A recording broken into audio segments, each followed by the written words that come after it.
예, 저희들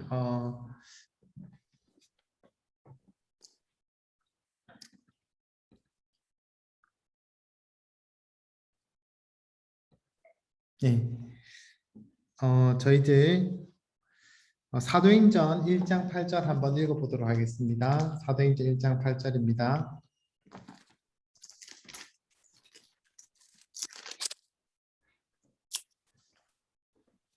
사도행전 1장 8절.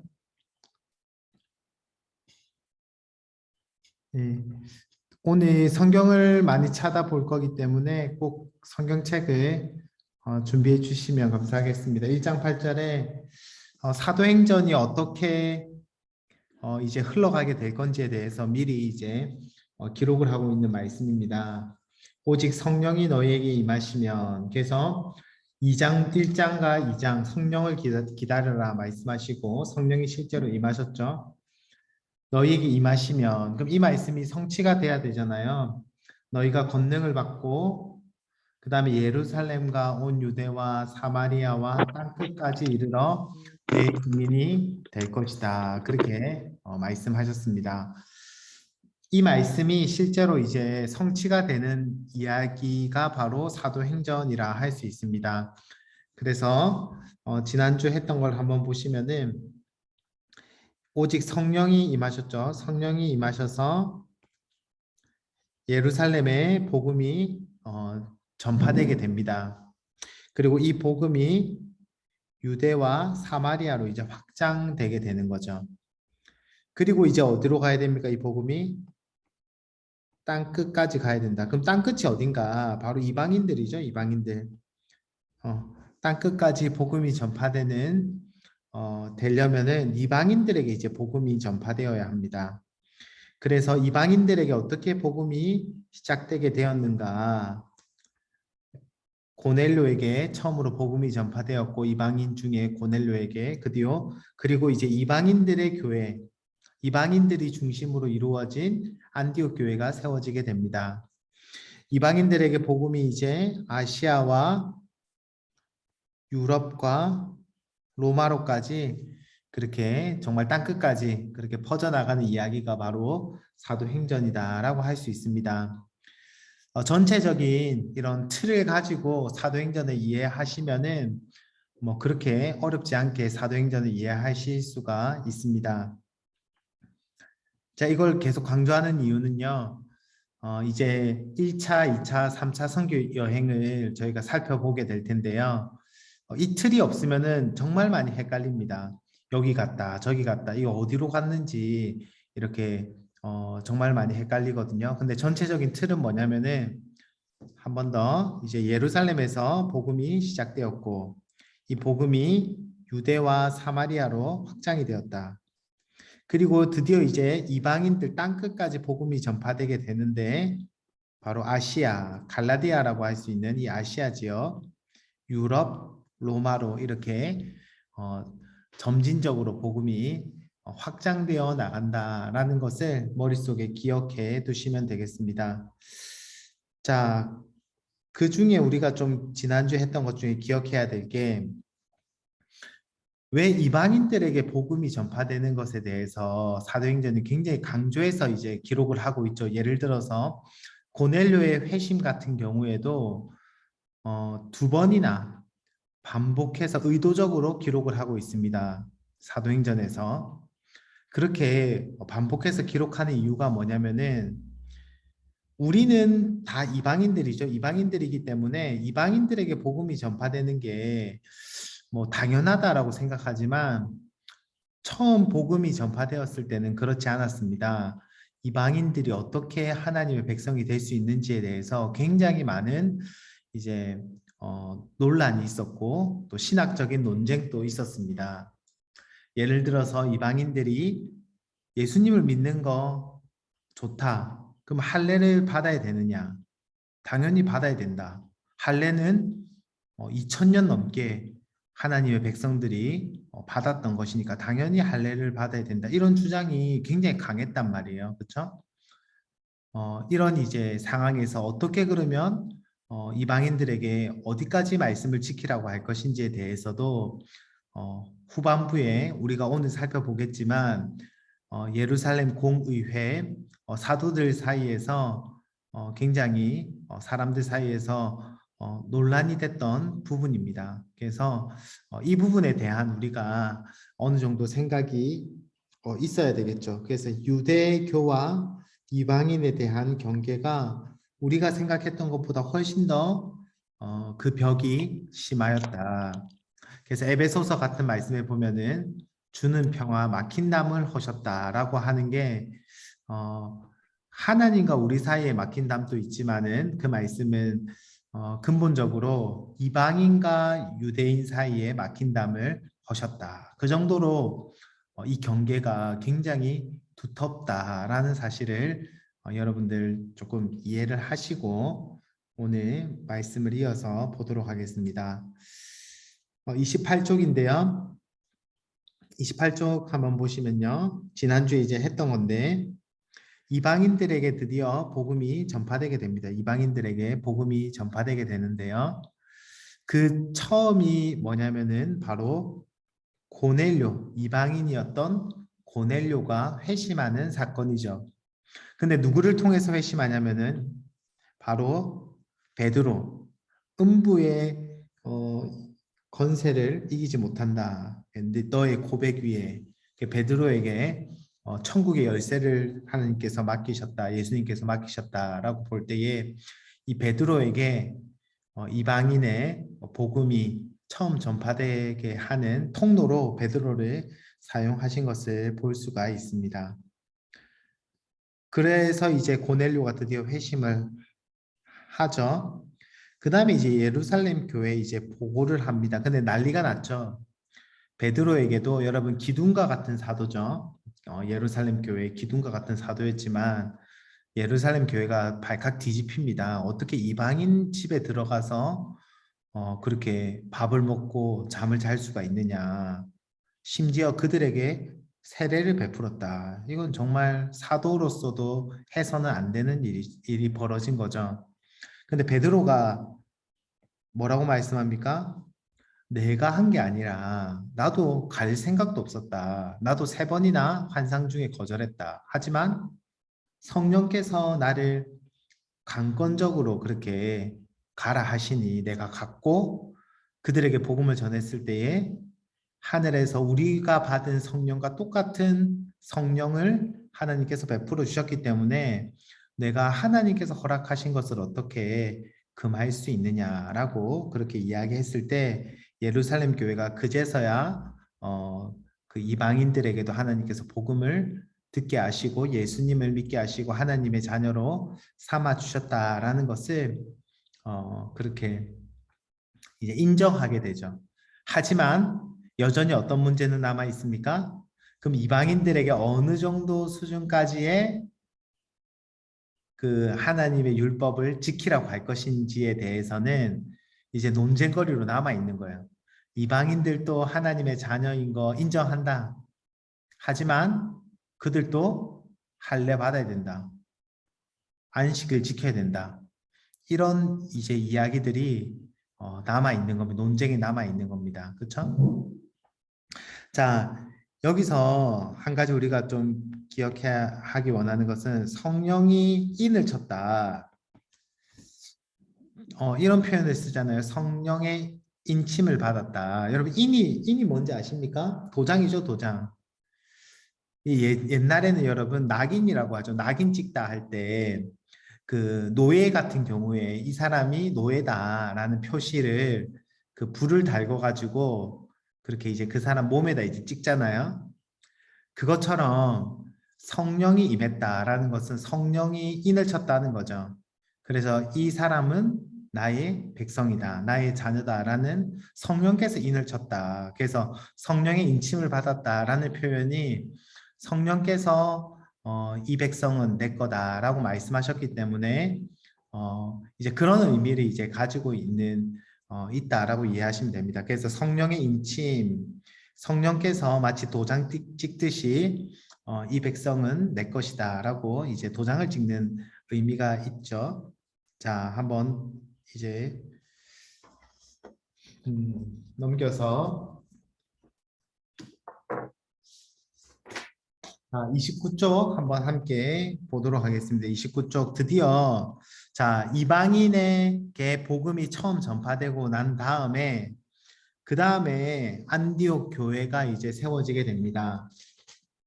자, 11장 한번 보시면요. 자, 사도행전 11장 보시면 19절에 그때에 여러분 그때에라는 표현이 나오는데 19절에 그때에 이 굉장히 중요하죠. 그때에 언제입니까? 베드로가 이방인에게도 복음을 전파했고 성령이 이방인들에게도 임하였을 그때 예루살렘 교회가 이방인들도 하나님의 자녀가 되었구나라는 것을 알게 되었을 그때입니다. 그때. 그때에 흩어진 사람들이 베니게와 구브로와 안디오까지 이르러서 유대인에게만 복음을 전했어요. 그때에. 하지만 그 중에 몇몇 사람들이 안디옥에 가서는 헬라인이라는 것은 여러분 이방인입니다. 이방인. 이방인에게도 예수님을 전파하니까 믿게 되었다. 근데 그때에라는 표현이 중요한 것 같아요. 왜냐면은 이게 순서가 있는 거죠, 순서가. 그냥 이방인에게 전했더니 믿었더라. 그 다음에 베드로가 복음을 전해서 이방인들이 믿게 된 것이 아니라 하나님께서 굉장히 질서 있게 교회가 인정하고 난 다음에 이방인들을 이제는 하나님께서 받아주셨다라고 인정하고 난 다음에 그 다음에 이방인 교회가 이제 세워지는 거죠. 그래서 이름 없는 자들에 의해서 여러분 몇몇 사람들, 이름 없는 사람들에 의해서 세워진 교회가 이방인 교회가 바로 안디옥 교회입니다. 이름 없는 자들에 의해서 세워진 교회. 자, 이런 이제 우리가 그 상황을 머릿속에 넣어 두시고 보면은 21절에 주의 손이 그들과 함께 하심에 수많은 사람들이 믿고 주님께 돌아왔다. 수많은 헬라인들, 이방인들이 하나님께 돌아왔다는 거죠. 자, 22절 보세요. 예루살렘 교회가 이 사람들의 소문을 듣고 이방인들도 하나님의 자녀가 되었다라는 소문을 듣고 만약에 그 전에 베드로의 사건이 없었으면 어땠죠? 어떻게 너희가 이방인들을 그렇게 교회에 받아들일 수 있느냐라고 난리가 났겠죠. 하지만 이미 예루살렘 교회도 어, 이방인들에게 복음이 전파된 것을 인정하고 알고 있었습니다. 그러니까 어떻게 된 거죠? 예루살렘 교회가 이 사람들의 소문을 듣고 바나바를 보냅니다. 바나바를. 예. 굉장히 중요하죠. 예루살렘 교회가 이방인들을 배척한 것이 아니라 이방인들도 하나님께로 돌아왔구나라는 걸 알고는 누구를 파송하냐면은 바나바를 담임 목사로 파송하는 거죠. 요즘으로 말하면 담임 목회자로 바나바를 파송합니다. 자, 그래서 바나바가 사역을 해요. 착한 사람이 24절에 보시면 착한 사람이고 성령과 믿음이 충만한 그런 사람입니다. 그래서 큰 무리가 주님을 따르고 믿었다라고 기록을 하고 있죠. 안디옥 교회가 부흥을 한 겁니다. 안디옥이 로마 당시에 3대 도시라고 불릴 정도로 굉장히 큰 도심이었습니다. 그래서 로마, 안디옥, 그리고 알렉산드리아 이렇게 3대 도시라고 불릴 정도로 굉장히 인구가 많았던 도시거든요. 당연히 헬라 사람들이 많이 살고 있었겠죠. 그 중에 큰 무리가 예수님을 믿게 되었던 거죠. 혼자 사역을 할 수 없었어요. 그래서 누구를 부릅니까? 25절에 사울을 찾아갑니다. 요즘으로 치면은 부목사죠, 부목사. 부교육자를 찾아간 거예요. 근데 동력한 거죠, 동력. 사울을 다소까지 찾아갑니다. 어, 지도가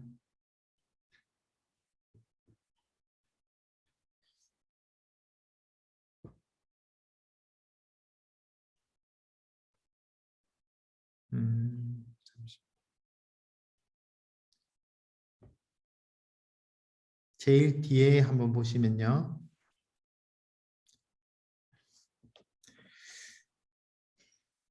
예루살렘이 여기 있죠. 예루살렘이 여기 있고 다소는 다소 여기 떨어져 있죠. 다소가 여기 있고 안디옥이 어디 있냐면 여러분 안디옥 여기 있습니다. 안디옥 여기. 이 안디옥은 이 지역을 다스리고 있었던 안티오쿠스 황제의 이름을 따서 지었던 안디옥이에요. 그래서 안디옥은 여기도 안디옥 있죠. 비시디아 안디옥. 왜냐하면 안디옥 그 왕을 기념하면서 세워진 도시였기 때문에 이름이 똑같을 수가 있습니다. 그래서 여기도 안디옥이 있는데 우리가 흔히 알고 있는 안디옥 교회 하면은 수리아 안디옥이라고 불립니다. 수리아 안디옥. 그래서 여러분 여기 제법 가까운 것 같이 보이지만 제법 멉니다, 여러분. 네. 이 지역을 그 바나바가 직접 사울을 찾아가서 다소에 있는 사울을 이 바나바가 데리고 와서 같이 사역을 하자라고 이야기하죠.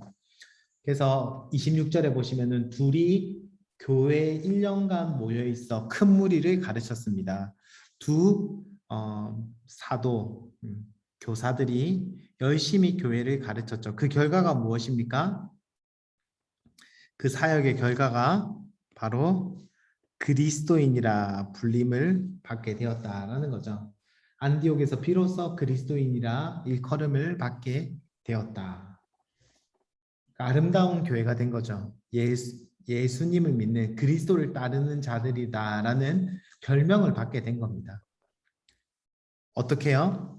말씀을 가르쳤더니 하나님의 말씀으로 자라게 된 거죠. 여러분 말씀은 생명의 양식이라고 이야기하죠. 그래서 말씀을 먹지 않고는 여러분 우리 영혼이 자라날 수가 없습니다. 마치 아이들이 젖을 먹거나 밥을 먹지 않고는 자랄 수 없는 것처럼 우리 영혼의 양식이 있죠. 바로 하나님의 말씀을 먹지 않고는 자랄 수가 없죠. 근데 바나바와 사울이 처음 예수님을 믿게 된 사람들에게 1년 동안 말씀을 꾸준히 그렇게 먹이고 가르쳤더니 그들이 그리스도인의 정체성을 가지고 세상 가운데서 살게 되었다라고 말하고 있죠. 그래서 이 말씀 사역이 얼마나 중요한지를 우리가 사도행전 전체를 통해서 보게 돼요. 말씀을 통해서 그리스도인이 어떤 사람인지, 누구를 믿는 사람인지, 그리고 어떻게 살아가야 하는 사람인지에 대한 이해와 믿음과 삶을 살게 되었다라는 것을 알 수가 있습니다. 그래서 사실 이렇게 우리가 같이 말씀을 배우는 시간이 사실 굉장히 중요한 시간이죠. 우리가 매일 하나님 말씀 묵상하고 그 말씀을 붙잡고 그 살아가는 게 너무 중요하다라는 것을 성경은 특별히 사도행전 계속해서 강조해서 말하고 있습니다. 자, 이렇게 이방인 교회 이방인 교회였던 안디옥 교회가 성장하고 부흥하게 되죠. 이방인 교회였던 안디옥 교회는 성장하고 수적으로도 성장했을 뿐만 아니라 내적으로도 성장하고 부흥하게 되었습니다. 자, 그러면서 12절 1절에 보세요. 그때에 이방인 교회는 성장하고 부흥하고 있는 가운데서 예루살렘 교회 이야기가 잠시 언급돼요. 예루살렘 교회는 어떤 상황을 겪게 되냐면은 핍박이 외적인 굉장히 극심한 핍박이 가해지게 됩니다. 그러니까 마치 이방인 교회는 점점 더 부흥하고 성장하지만 예루살렘 교회는 점점 더 핍박과 어려움을 겪게 된다라는 걸 알 수 있죠. 그래서 예루살렘 교회의 역할은 어떻게 될까요? 축소될 수밖에 없는 거죠. 예루살렘 교회의 역할은 축소가 되고 대신에 이제 이방인 교회가 더 이제 중심축에 가게 된다라는 걸 알 수 있습니다. 그래서 이때부터는 선교의 중심지, 교회의 중심지가 어디냐면은 예루살렘 교회에서 이제 안디옥 교회로 넘어가게 됩니다. 자, 한번 보십시오. 엄청난 이제 핍박이 찾아오는데 첫 번째로 야고보가 죽습니다, 여러분. 사도 야고보. 예수님의 수제자였던 사도 중에 처음 죽어요, 여러분. 순교. 그 전에 이제 뭐 집사님 중에 스데반 집사님이 제일 먼저 순교하긴 하지만 사도 중에 기둥과 같은 사도죠. 야고보는 예수님의 세 명의 제자 중에 한 명인데 이 사도 야고보가 죽음을 당하게 됩니다. 자, 그런데 누가 죽였느냐? 12장 1절에 보세요. 헤롯 왕이 손을 들어 교회 중에 몇 사람을 해하려 하여 요한의 형제 야고보를 칼로 죽였다. 자, 누가 죽였느냐? 헤롯 왕이 죽였습니다. 헤롯 아그리빠입니다. 헤롯 아그리빠. 헤롯 아그리빠 왕을 가리키고 있는 거죠. 헤롯 아그리빠. 기억나십니까? 헤롯 아그리빠?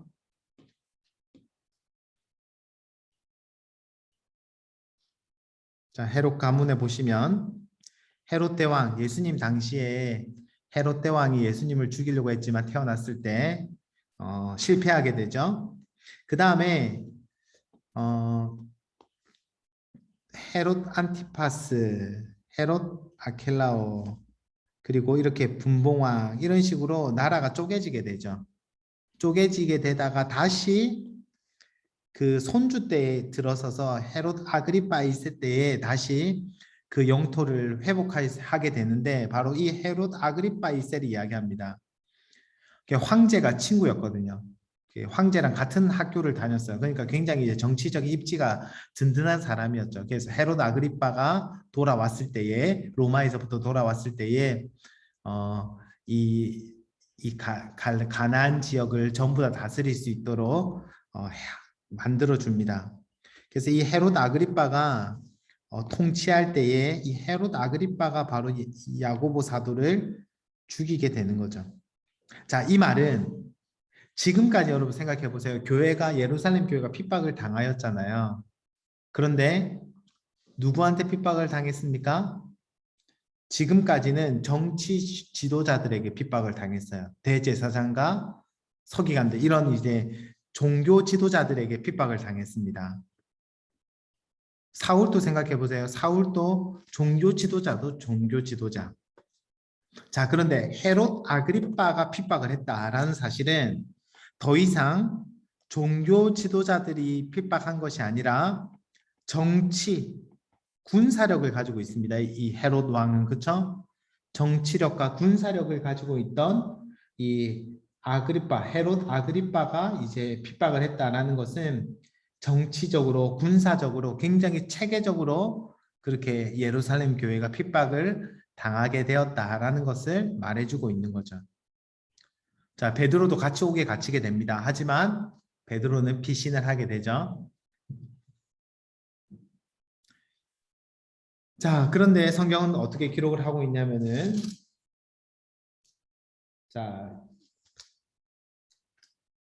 23절에 자, 교회를 핍박하던 헤롯이 어떻게 됐느냐?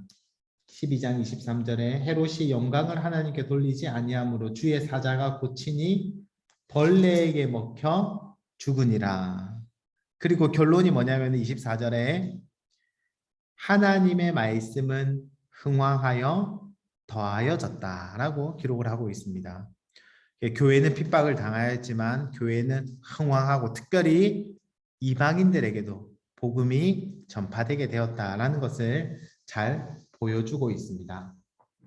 자, 이제 선교의 중심지, 교회의 사역의 중심지는 예루살렘 교회에서 안디옥 교회로 이방인 교회였던 안디옥 교회로 넘어가게 되었다라는 사실을 우리가 기억하면 좋겠습니다. 자, 이제 넘겨보겠습니다.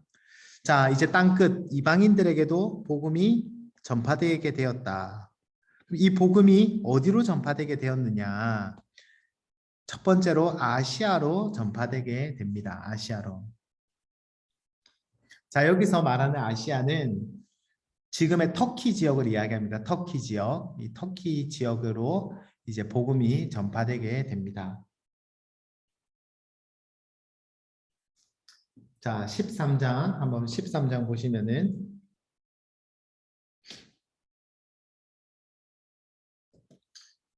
자, 13장 1절에 보시면은 안디옥 교회에서 선지자들과 교사들이 있으니 곧 지금으로 치면 목사죠. 목사들, 사역자들 이야기하는 겁니다.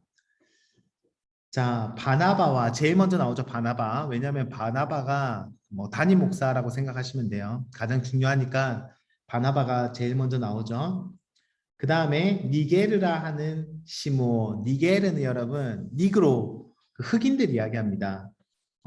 시몬 그리고 구레네도 마찬가지예요, 여러분. 구레네 시몬이라는 말 있잖아요. 구레네도 그 아프리카 사람을 이야기해요. 그 흑인이었겠죠. 루기오와 분봉왕 헤롯의 젖동생 마나인가. 여기는 왕족 출신이죠. 그러니까 여러분 이 안디옥 교회 멤버들이 얼마나 다양한지를 잘 보여주는 거예요. 이게 리더십이거든요. 리더들, 교회 지도자들인데 다양한 인종과 그런 또 배경을 가지고 있다라는 것을 보여줍니다. 헤롯과 같은 그 왕족 출신의 그런 사람도 예수님을 믿고 이 안디옥 교회에 소속되어 있다라는 것을 잘 보여주죠. 자, 이들이 주님을 섬겨서 금식할 때에 성령이 이르시되 내가 불러 시키는 일을 위하여 바나바와 사울을 따로 세우라라고 그렇게 이야기합니다. 자, 여기서 우리가 선교에 대해서 아주 중요한 점을 한 가지 배울 수 있는데요. 선교는 누가 파송하느냐? 개인이 단지 콜링을 받아서 간 것이 아니라 교회가 파송했다라는 점을 우리가 기억할 필요가 있습니다. 바나바와 사울을 따로 불러 세워라. 성령이 그리고 이 두 사람에게 안수하여 보내니라. 교회가 선교의 중심이었다라는 것을 알 수가 있어요. 그러니까 뭐 요즘은 약간 선교가 뭐 이렇게 선교사로 지원하는 사람들 중심으로 그렇게 많이 이제 생각을 하지만 사실 성경에서 말하는 선교는 교회가 그들을 부르고 그리고 교회가 그들을 파송했습니다. 교회가 책임을 졌죠. 그래서 지금도 우리가 좀 이런 관점을 가지고 선교를 할 필요가 있겠죠. 이번 주 월요일 날 홍건혁 이희망 선교사님 우리 향산교회에서 파송해서 알바니아로 갔습니다. 그렇죠? 여러분들 계속 기도해 주시고 그냥 한 개인이 갔다라고 생각하지 마시고 우리 교회가 주님의 뜻을 따라서 파송했다라고 생각하시면 됩니다. 그렇죠? 그게 성경적인 이해죠. 선교에 대한. 자, 4절에 두 사람이 성령의 보내심을 받아 실루기아로 내려가서 배를 타고 갔다. 여기 보시면은 이제 안디옥으로 이제 출발하게 됩니다. 안디옥에서 이제 출발하게 되는데 같이 전도 나갔던 멤버가 어떻게 되냐면은 바나바와 바울 그리고 마가가 함께 있습니다. 나중에 이제 마가가 뭐라 해야 되죠? 그 마가가 나오거든요. 그래서 이 세 명이 최소한 세 명이 함께 떠났다. 안디옥에서 떠났다라고 생각하시면 됩니다. 자, 안디옥에서 성경을 보니까 실루기아로 갔다가 구브로로 갔다라고 돼 있는데 우리가 지명을 모르니까 이게 좀 더 어렵게 느껴지는데 여러분 지명을 알면은 너무 재밌게 느껴집니다. 그렇죠? 예를 들어서 용인에서 출발을 해서 인천 앞바다로 가서 인천 앞바다에서 배를 타고 어디로 갈까요? 저 평양으로 갔다. 아니면 중국으로 갔다. 그럼 너무 생생하게 이해가 잘 되죠, 여러분? 마찬가지입니다. 여러분 보시면은 여기 안디옥에서 출발을 해요. 제가 안디옥에 가봤거든요, 여러분. 안디옥에서 출발해서 실루기아가 여러분, 안디옥은 해안이 없습니다. 내륙 지방, 내륙 도시예요. 그렇기 때문에 배를 타기 위해서는 실루키아라는 곳까지 제가 버스를 타고 가보니까 한 30분인가 정도 걸렸거든요. 그러니까 배를 타기 위해서는 이 실루키아라는 곳으로 이제 가야 됩니다. 뭐 부산으로 치면 뭐 다대포를 갔다 뭐 이런 식으로 되겠죠. 그래서 멀진 않지만 배를 타기 위해서는 실루기아로 갑니다. 그게 너무 그냥 생생한 기록입니다. 실루기아로 가서 어떻게 하냐면은 살라미로 갑니다. 살라미. 살라미. 살라미는 여러분 구브로입니다. 구브로 안에 도시 이름이 살라미야. 살라미. 지금도 여러분 살라미스라고 돼 있거든요. 이름이. 그래서 이 지역으로 갔구나라고 이해하시면 됩니다. 살라미로 가서 바보에 이르다. 바보. 지금도 여러분 이 지역이 바보 하니까 좀 한글말로 좀 그런데 바포스입니다. 바포스. 지금도 지명이 바포스거든요. 내륙을 통과해서 지나간 거예요, 여러분. 그래서 구브로 섬을 이제 선교를 하러 처음에 갔는데 살라미라는 도시로 들어가서 내륙을 통과해서 바포스까지 이르렀다라고 기록을 하고 있습니다. 자, 여기서 구브로를 선교하러 갔죠. 구브로. 그러니까 단순히 살람이나 바포스가 아니라 구브로 섬을 선교하는데 중심 도시가 살라미와 바포스라는 지역입니다. 자, 왜 구브로로 갔는가? 왜냐하면 여러분 바나바의 고향이 구브로였기 때문이에요. 사도행전 4장 36절 같은 데 보면은 구브로 사람 그 바나바 그런 기록이 나오죠. 그래서 바나바가 자기의 고향이었던 구브로 전혀 모르는 곳으로 가기보다는 아는 곳에 가서 복음을 전하는 게 더 좋겠죠. 그래서 구브로에 가서 복음을 전했다. 살라미와 바보를 지나서 그렇게 복음을 전했다라는 걸 알 수 있습니다. 자, 9절에 보시면은 저번에도 한번 설명드렸는데 여기서 이제 처음으로 바울이라는 지명이 나옵니다. 언제 나오느냐? 이방인들을 선교하면서 바울이라고 하는 사울, 같은 이름이죠. 바울이라고 하는 사울. 하지만 이방인들에게 더 익숙한 파우루스, 그 폴이라고 하는 이름을 이제 사용을 해서 선교를 이제 하고 있는 것을 볼 수가 있습니다.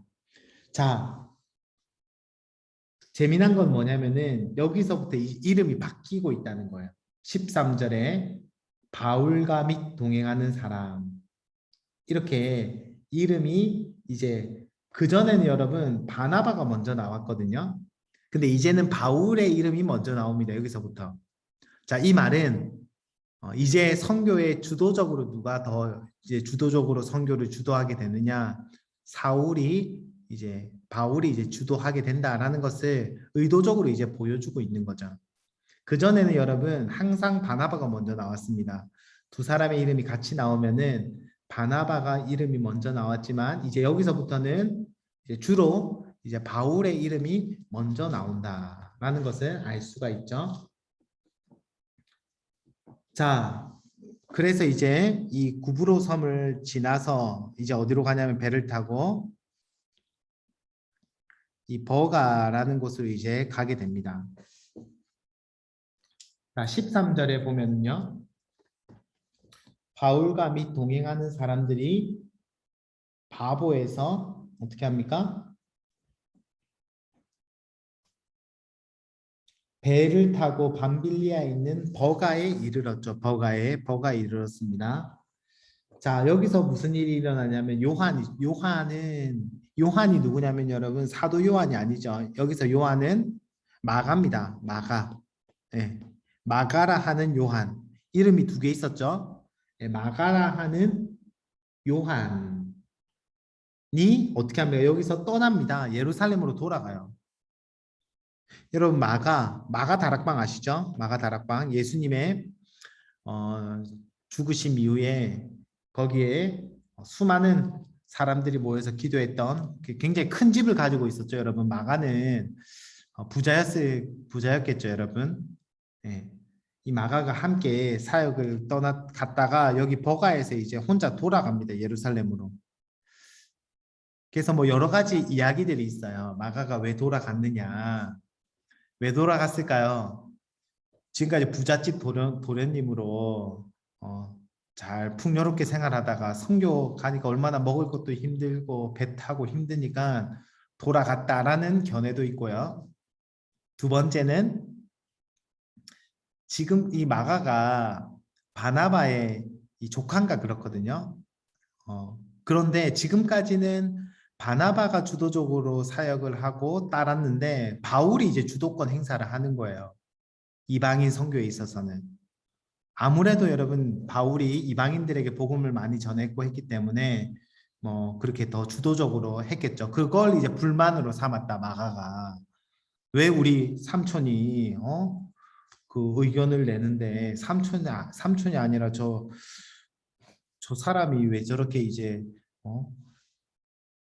그 주도권을 행사하느냐 그런 것 때문에 불만을 가지고 돌아갔다라는 뭐 그런 견해도 있습니다. 그런데 우리가 알 수가 없어요. 그런데 한 가지 분명한 것은 그냥 단순히 좋은 이유 때문에 돌아간 것은 아니다라는 것을 알 수가 있습니다. 왜냐하면 나중에 이 마가를 2차 선교 여행 때 데리고 갈지 말지 때문에 싸움을 해요. 바나바와 바울이. 그래서 마가가 이때 돌아갔을 때는 좋은 이유는 아니었던 것 같아요. 그러니까 주도권 싸움이었든지 아니면 너무 힘들어서든지 하여튼 좋지 못한 이유 때문에 그렇게 이제 떠나게 됩니다. 자, 그리고는 바울과 바나바는 계속해서 이제 사역을 하게 되는데 이 안디옥 지역으로 이제 넘어가게 되는 거죠. 자, 그런데 여기 보시면은 여기에 이렇게 빨간색으로 이런 표시가 돼 있죠, 여기에. 보이십니까? 갈색으로. 여기가 뭐냐면은 산맥이 있어요. 여기 산맥. 거대한 산맥이 이 해안과 내륙을 가로지르고 있습니다. 그래서 이 버가에서 안디옥으로 가기 위해서는 이 산맥을 넘어가요. 타우루스 산맥이라는 산맥을 넘어가야 됩니다. 여기 이 산맥인데요. 굉장히 높고 만년설이 있는 산맥이다, 산이다, 다 그렇게 이제 불리는 곳이거든요. 타우루스 산맥. 그래서 이 지역을 이제 넘어서 이제 가야 되는데 산맥을 넘어가면서 바울의 건강이 굉장히 악화되었을 것이다라고 생각을 합니다. 자, 여기 이제 넘어가죠. 그걸 어떻게 알 수 있냐면 여러분 이쪽 지역이 갈라디아거든요.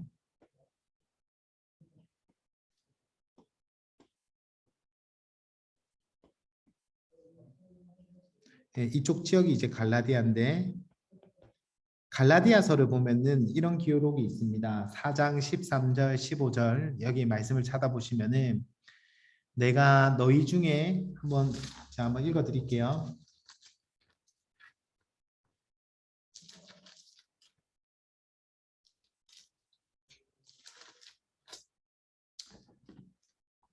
내가 처음에 육체의 약함으로 말미암아 너희에게 복음을 전한 것을 안다. 그러니까 갈라디아 지역으로 갈 때 처음에 어땠냐면 바울이 굉장히 육체가 약했다는 거예요. 그래서 뭐 학자들 같은 경우에는 이 산맥을 넘어가면서 바울이 굉장히 극심한 고열 그런 질병에 시달렸다. 아니면 안질. 그래서 뭐 이런 육체의 약함을 굉장히 힘든 상황을 겪었다는 거예요. 그래서 15절 보시면은 갈라디아 4장 15절 보시면 너희의 눈이라도 빼어 나에게 주었으리라 할 정도로 바울이 굉장히 이제 힘든 상황을 겪었다. 그래서 뭐 안질, 아니 이제 그 눈 쪽에 질병이라든지 아니면 굉장히 고열로 힘들어하던 상황이었다라는 것을 추측하게 해줍니다. 그래서 이 산맥을 넘어가는 것이 쉬운 일이 아니었어요. 하지만 이 산맥을 넘어가서 바울이 복음을 이 갈라디아 지역에 전하게 되는 거죠. 자, 뭐 그 안에 있는 작은 도시들 여러분 다 알 필요는 없습니다. 안디옥, 이고니온, 루스라, 더베 이런 지역으로 이제 복음을 전하게 됐는데요. 이 지역이 갈라디아 지역입니다. 우리가 성경을 보다 보면은 갈라디아의 복음을 전했다라는 이야기가 안 나오거든요. 그런데 왜 갈라디아서가 있냐 이런 생각을 할 수 있는데 이 지역 전체가 이제 갈라디아 지역이다. 그래서 갈라디아서는 바로 1차 선교 여행했던 이 지역에 썼던 편지가 바로 갈라디아서다라고 여러분이 이해하시면 되겠습니다. 그래서 이 지역에 여러분 바울이 힘있게 복음을 전합니다. 많은 하나님의 역사도 일어나게 되고요. 수많은 사람들이 돌아오게 되는 곳이 바로 이 갈라디아 지역이다라고 이해하시면 되겠습니다. 자, 그래서 이 갈라디아 지역에 복음을 전하고, 자, 이 더베에서 마지막으로 이제 복음을 전하고 어떻게 하면 되냐면 여러분 여기 다소가 여기 있죠. 다소가 여기 다소로 왔다가 안디옥으로 오면은 굉장히 편하죠. 네, 편한데 바울이 어떻게 하냐면은 왔던 도시를 돌아서 갑니다. 왜 돌아서 갔을까요? 이 도시들에 있는 갈라디아 지역에 있는 이 교회들이 정말 잘 믿음 안에서 자라나고 있는지를 한 번 더 확인하는 거죠. 그래서 다소를 지나서 안디옥으로 가지 않고 자기가 복음을 전했던 교회들을 돌아보고 다시 안디옥으로 돌아왔다. 이게 여러분 1차 선교 여행입니다. 1차 선교 여행에서 여러분 기억할 것은 하나야, 하나. 뭐냐면은 뭘까요? 갈라디아 지역에 복음을 전했다. 갈라디아 지역에 복음을 전했다라는 것을 기억하시면 됩니다. 1차 때는 어디에 복음을 전했다고요? 갈라디아 지역에 복음을 전했다. 자, 30쪽 밑에 여러분 한번 보시면요. 갈라디아서는 굉장히 이른 시기에 기록을 하게 됩니다. 이번에 보시면은 첫 번째 선교 여행이 대략 47년에서 48년 정도 AD 47년에서 48년 정도에 이제 1차 선교 여행이 있었다 생각하는데 갈라디아서를 언제 저술을 하냐면요. 그 다음 해 거의 바로 기록을 합니다. 왜냐하면은 갈라디아 교회에 문제가 생겼기 때문에 그렇죠. 네. 그래서 갈라디아서는 바울이 기록한 서신 가운데 가장 먼저 기록한 책이다라고 이해하시면 되겠습니다. 1차 선교 여행 이후에 바로 그렇게 기록을 한 성경이다. 자, 왜 갈라디아서를 기록을 하게 됐느냐? 이렇게 시급하게 기록을 하게 됐느냐? 갈라디아서 보면은 여러분 한번 갈라디아서 볼까요? 갈라디아서 보면 굉장히 독특한 점이 있는데 첫 번째로 감사가 없습니다. 감사. 바울의 모든 편지에는요. 감사가 있어요. 인사말에. 너희가 이러해서 내가 하나님께 감사한다. 이런 표현이 있거든요. 근데 갈라디아서에는 감사 표현이 전혀 없습니다. 감사할 거리가 없는 거예요. 진짜. 너무 심각한 문제가 벌어졌기 때문에. 자, 어떤 표현이 있냐면은 3장 1절 같은데 보시면은 어리석다. 굉장히 직설적인 표현이죠. 어리석다. 너희가 어리석다. 갈라디아 사람들아, 예수 그리스도께서 십자가에 못 박히신 것이 너희 눈앞에 밝히 보이거늘 누가 너희를 꾀더냐. 3절에도 너희가 이같이 어리석으냐. 이게 굉장히 직설적인 표현이죠. 어리석다라는 게. 여러분 한번 생각해 보세요. 선교사님이나 아니면 교육자가 어리석다, 너희가 어리석다 하면 여러분 보통 그런 말 잘 안 쓰잖아요. 그렇죠. 설교 때 너희 참 어리석다, 이해가 안 된다. 이런 표현을 이제 계속 쓰고 있는 거죠. 갈라디아서에는. 왜냐하면은 굉장히 심각한 문제가 벌어졌기 때문입니다. 그 문제가 뭐냐면은 1장 6절 보시면은 1장 6절에 보시면은 그리스도의 은혜로 너희를 부르신 이를 이같이 속히 떠나. 무슨 복음을 따랐다고요? 다른 복음을 따랐다. 바울이 이 갈라디아 교회 문제를 굉장히 심각하게 생각한 이유는 다른 복음을 따랐기 때문입니다. 그 복음이 뭐냐면은 예수 믿는 것 좋다. 하지만 믿음만으로는 안 된다. 할례도 지켜야 되고, 그리고 안식일 같은 안식일, 그리고 뭐도 지켜야 됩니까? 뭐 유월절, 이런 구약에 있는 율법들을 지켜야지 너희가 하나님의 자녀가 될 수 있다라고 그렇게 이야기했기 때문에 그래요. 자, 율법도 지켜야 된다. 율법이 들어왔죠? 그럼 어떻게 됩니까? 오직 그리스도의 복음이 훼손되게 되는 거죠. 율법도 있어야 된다. 너희가 율법도 지켜야 된다라고 이야기하고 있는 거죠. 자, 바울이 여기에 대해서 굉장히 반대했습니다. 그래서 우리가 다른 복음은 없다. 오직 예수 그리스도를 믿음으로 의롭게 된다. 2장 16절 말씀. 사람이 의롭게 되는 것은 율법의 행위로 말미암음이 아니요. 율법의 행위로 되는 게 아니라는 거예요. 오직 예수 그리스도를 믿음으로 말미암아 의롭게 된다라는 오직 믿음으로 의롭게 된다라는 것을 굉장히 강조하고 있습니다. 믿음으로 의롭게 된다. 율법이 아니라. 그러면서 이야기하고 있는 것이 너희가 성령 받은 것이 율법을 지킴으로써냐? 아니다. 예수님을 믿음으로써가 아니냐. 너희가 아브라함의 자녀가 된 거, 하나님의 나라를 유업으로 받은 거, 너희가 하나님의 아들이 된 거, 다 그게 예수님을 믿음으로 된 거지. 율법을 지켜서 그런 것이 아니다라는 것을 굉장히 강조하고 있는 책이 바로 갈라디아서입니다. 오직 믿음으로 너희가 의롭게 된다라는 사실을 강조하는 거죠. 왜냐하면은 이 갈라디아 지역에 거짓 교사들이 들어와서 다른 복음, 너희 예수님만 믿는 것으로 충분하지 않고 율법도 지켜야 된다. 저 바울 말 믿으면 안 된다. 이런 이제 가르침을 전했거든요. 내가 정통 유대인인데 율법도 지켜야지 너희가 구원받을 수 있다라는 그런 이제 이야기에 대해서 바울이 굉장히 흥분하면서 어떻게 보면 쓴 책이 바로 이 갈라디아서입니다. 자, 이 문제가 계속 이어지는 거죠. 여기 이해되시죠? 그 맥락이 이해가 되시죠? 이방인이 하나님의 자녀가 되는 게 얼마나 유대인들에게 있어서는 큰 장벽이었는지 모릅니다. 그래서 그들이 하나님의 자녀가 되는 거 인정한다.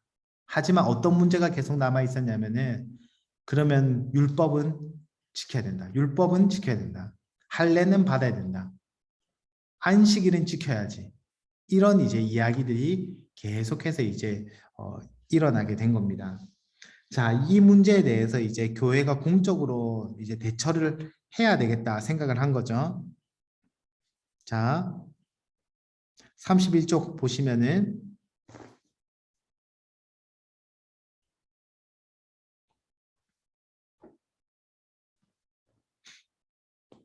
예루살렘 공의회가 열리게 됩니다. 왜 열렸을까요? 왜냐면은 그 문제 때문에 이방인들이 율법을 지켜야 되는지 안 지켜야도 되는지에 대한 문제 때문에 이제 예루살렘 공의회가 이제 일어나게 됩니다. 교회가 공적으로 이제 인정하는 거죠. 자, 여기 15장 1절부터 보시면은 사실 이 문제는 우리한테는 전혀 문제가 안 되죠, 지금. 왜냐하면 여러분 우리 뭐 할례 받아야 된다. 뭐 유월절을 지켜야 된다. 뭐 그렇게 이야기하는 사람들 없잖아요. 그렇죠? 15장 보시면은 베드로가 이제 6절 보시면은 사도와 장로들이 이 일을 의논하러 모여 7절에 많은 변론이 있은 후에 이게 그러면 이게 쉬운 문제가 아니었던 거예요. 정말 이방인들이 할례를 안 받아도 된다라는 말하는 게 정말 쉬운 문제가 아니었다는 거죠. 계속해서 이 문제 때문에 갈등이 있었습니다. 자, 근데 베드로가 일어나서 말하는 거죠. 베드로가 말하고 11절 결론입니다. 우리는 그들이 이방인들이 우리와 동일하게 주 예수의 은혜로 구원받는 줄을 믿노라. 베드로가 이야기하죠. 오직 예수님을 믿음으로 구원받는 줄을 우리가 믿는다. 이게 우리의 신앙 고백이다. 그러면서 12절에 바나바와 바울이 이방인 가운데서 하나님께서 행하신 놀라운 일들을 증언합니다. 자, 그러자 13절에 야고보가 여기서 야고보는 여러분 예수님의 동생 야고보인데요. 예루살렘 교회 지도자였어요. 네, 야고보가 예루살렘 교회 지도자였습니다. 자, 정리를 합니다. 정리를 하면서 오직 믿음으로 이제 하나님의 자녀가 되는 줄 믿는다. 하지만 예를 들어서 어떤 것들은 피해야 된다고요? 우상 숭배, 그리고 음행, 그런 이제 여러 가지 문제, 그런 문제들은 당연히 우리가 지켜야 되는 것들이죠. 그런 문제들을 그런 문제들은 지키는 것이 옳다고 가르치자. 그러니까 뭐 너무 이제 한쪽으로만 얘기하지 않고 야고보는 이제 우리가 당연히 지켜야 되는 복음 안에서 지켜야 되는 내용들을 이야기하면서 이제 공적으로 이제 선언을 합니다. 할례 받고 뭐 유월절을 지키고 이런 것들로 우리가 구원받는 것이 아니라 예수님을 믿음으로 구원받는다라는 게 예루살렘 공의회의 결정입니다. 믿음으로 하나님의 백성이 된다라는 이제 결정을 내리게 되는 거죠. 교회가 여러분 굉장히 중요한 결정들을 공의회를 통해서 결정한 경우가 있죠. 예를 들어서 그 삼위일체를 인정하는 그런 이제 고백하는 그런 이제 결정을 내리거나 그런 결정들을 이제 내리는데 그 첫 번째 회의가 바로 예루살렘에서 일어났다라는 걸 보여주는 거죠. 오직 믿음으로 하나님의 자녀가 된다라는 것을 이제 결정을 하게 됩니다. 자, 22절 보세요. 15장 22절. 이에 사도와 장로와 온 교회가 그 중에서 사람을 택하여 바울과 바나바와 함께 안디옥으로 보내기를 결정하니, 뭘 보내기로 결정합니까? 이 결정, 믿음으로 하나님의 백성이 된다라는 이 결정을 바나바와 바울은 어떻게 보면 지금까지 그쪽 편에 계속 서서 이야기했던 사람이니까 공식적으로 예루살렘 교회가 인정했던 사람을 함께 보내겠다라고 이야기합니다. 그 사람이 누구냐면 22절에 유다와 실라를 보냅니다. 이방인 신자들에게 교회가 예루살렘 교회가 공적으로 이렇게 결정했다라는 것을 누구를 통해서 보내느냐? 유다와 신라를 통해서 보냈다. 이 사람들은 정통 유대인이겠죠, 당연히. 정통 유대인들을 보내서 그렇게 결정을 이야기하게 됩니다.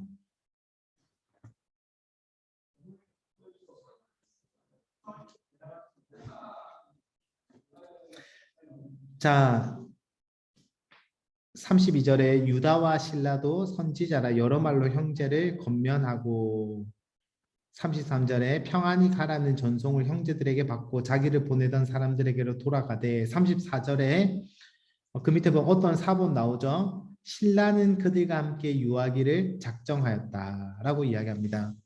그래서 여러분 유다는 돌아가고요. 신라는 안디옥 교회에 남게 됩니다. 그래서 누구랑 같이 선교를 떠나냐면은 바로 바울과 함께 선교를 떠나게 됩니다. 2차 선교 여행을 떠나게 되는 거죠.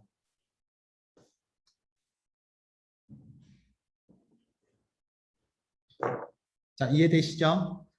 예, 좀 이제 복잡하긴 한데 예루살렘 교회에서 결정을 했어요. 오직 믿음으로 하나님의 자녀가 된다, 백성이 된다.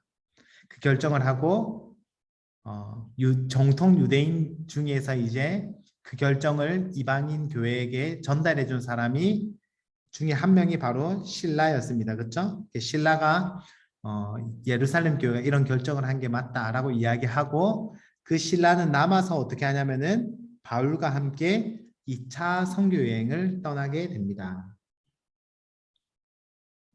자, 그런데 성경에서는 2차 선교 여행이 15장 36절부터 이제 시작되거든요. 근데 성경에서는 2차 선교 여행을 떠났다라는 표현이 없어요. 그냥 15장 36절에 보시면은 며칠 후에 바울이 바나바더러 이제 다시 형제들이 어떠한가를 방문하자 이 정도로 돼 있습니다. 그러니까 지금까지는 아시아 전도에 초점을 계속 맞추고 있는 거예요. 그럼 기억하시죠? 지금 핵심이 어디입니까? 바로 아시아로 복음을 전하는 것이기 때문에 이 아시아에 있는 교회들을 다시 방문하자라고 이야기합니다. 자, 그런데 37절에 보시면은 바나바는 누구를 데려가려고 합니까? 마가라 하는 요한도 데리고 가자고 합니다. 근데 이 마가라 하는 요한은 어떤 사람이죠? 1차 선교 여행 중에 어떻게 한 사람입니까? 중간에 벗어난 사람이에요. 그렇죠? 선교를 하다가 중간에 떠난 사람입니다. 근데 여러분 바나바는 어떻죠? 성량 자체가 성품 자체가 온순하고 사람 중심형 인간인 것 같아요. 그렇죠? 그래서 다른 모든 사람들이 바울을 만나주지 않을 때 바나바가 이 바울을 챙겨서 사도들에게 소개시켜 주잖아요. 그렇죠? 이 바나바는 사람을 잘 챙겼던 것 같아요. 근데 여러분 바울은 굉장히 열정이 있고 어떻게 보면 일 중심적인 사람이에요. 하나님 나라 일하는 게 더 중요하다. 사역이 더 중요하지. 그러면서 이 마가를 데려가면 안 된다라고 이야기합니다. 중간에 선교에 갔다가 중간에 돌아간 사람을 어떻게 다시 데려갈 수 있느냐. 다시 떠나게 분명하다. 그러면서 데리고 가지 않아요. 이것 때문에 싸웁니다. 자, 38절 한번 보세요. 38절에 보시면은 자, 38절에 보시면은 바울은 밤빌리아에서 자기들을 떠나 함께 일하러 가지 아니한 자 마가죠. 마가를 데리고 가지 않는 것이 맞다라고 이야기하면서 39절에 보면은 서로 심히 다투어 피차 갈라섰다라고 이야기합니다. 여러분 성경에서 심히 다투어 피차 갈라섰다라고 적을 정도면 여러분 얼마나 이게 싸웠을까요? 소리 어떻게 보면은 소리치면서 싸웠을 수도 있을 것 같은데 이것 때문에 굉장히 크게 싸움을 하게 됩니다. 여러분 바울도 대단해요. 이런 거 보면은 여러분 바나바가 누구죠? 바울이 사역할 수 있도록 그 예루살렘 교회 사도들한테 소개도 시켜주고 그리고 바울이 사역할 수 있도록 안디옥 교회 청빙한 사람이잖아요. 요즘으로 치면은 바나바가 담임 목사였고 바울이 부교역자였어요. 근데 바울이 어떻습니까? 이 말을 안 듣는 거예요. 바나바 말을. 이런 사람 못 데려간다. 끝까지 이야기하는 거죠. 바울도 여러분 대단합니다. 이런 거 보면은 자기 주장이 굉장히 분명한 사람이죠. 자, 그래서 이제 갈라서게 됩니다. 그래서 바울은 그 갈라디아 지역으로 가게 되고요. 반면에 바나바는 구브로, 자기의 고향이었던 구브로로 가게 됩니다. 여러분 이 두 사람 누가 바른 결정을 한 걸까요? 네. 사람 중심 아니면 일 중심 누가 더 바른 결정을 한 걸까요? 우리는 뭐 확실히 말할 수는 없죠. 그런데 한 가지 참 은혜가 되는 것은 여러분 디모데후서 제일 마지막 말씀 보면 여러분 디모데후서가 바울의 유언장이라고 이야기하거든요. 바울이 가장 마지막에 쓴 편지인데요. 거기서 이런 기록이 있습니다. 4장 11절 누가만 나와 함께 있느니라. 네가 올 때에 디모데한테 네가 올 때에 마가를 데리고 오라. 마가를 데리고 오라. 그가 나의 일에 유익하니라. 이 말씀 정말 은혜가 되는 말씀이에요. 여러분 교회 사역을 하다 보면은 이 바울과 바나바만 싸운 게 아니라 우리들도 싸울 때가 많잖아요. 이렇게 해야지 맞다. 아니다. 사람을 더 챙겨야 된다. 사람 챙기다가 사역을 잘 못한다. 이런 일 때문에 싸울 때가 있는데 누가 맞는지는 모르겠어요. 둘 다 하나님을 위해서 그런 결정을 한 거죠. 근데 너무 감사한 것은 마가를 데리고 오라. 그가 나의 일에 유익하다. 비록 이 마가 때문에 갈라서고 피차 싸우긴 했지만 결국 마지막에는 어떻게 하고 있습니까? 하나님 나라를 위해서 함께 동력하고 있는 모습을 볼 수 있게 되는 거죠. 참으로 아름다운 그런 모습 말씀이다라는 생각을 하게 됩니다.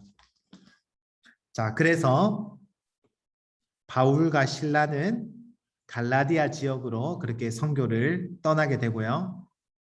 바나바는 구브로로 그렇게 떠나게 된다. 이게 바로 2차 선교 여행입니다. 2차 선교 여행. 갈라디아 지역을 중심으로 해서 이제 2차 선교 여행을 떠나게 됩니다. 잠시 한 10분 쉬었다가요. 계속 이어서 좀 살펴보도록 하겠습니다. 예. 자, 저희 1차 선교 여행 이제 살펴보고 있는데요.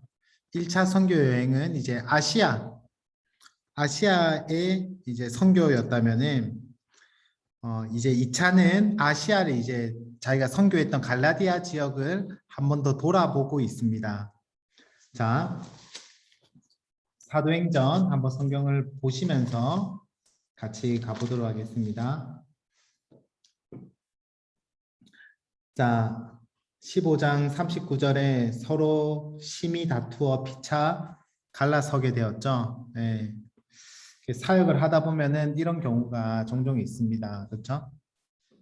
서로 이해하고 그렇게 또 친하게 지내면 됩니다. 그렇죠? 그래서 바울은 신라를 택한 후에 형제들에게 주의 은혜에 부탁함을 받고 떠났다. 자, 여기서 이제 멤버가 나오는데요. 바울은 누구랑 떠나냐면은 신라와 같이 떠나게 됩니다. 신라. 자, 신라는 어디에서 왔죠? 예루살렘 교회에서 온 정통 유대인이다라는 사실을 기억하면 좋을 것 같습니다. 자, 어디로 가냐면은 41절에 수리아와 길리기아로 다니며 교회들을 경고하게 하니라. 그리고 16장 1절에 더베와 루스드라에도 이름에, 여기가 갈라디아 지역이거든요. 디모데라 하는 제자가 있으니 그 디모데를 데리고 갑니다. 자, 1차 선교 여행 1차 끝났고, 그쵸?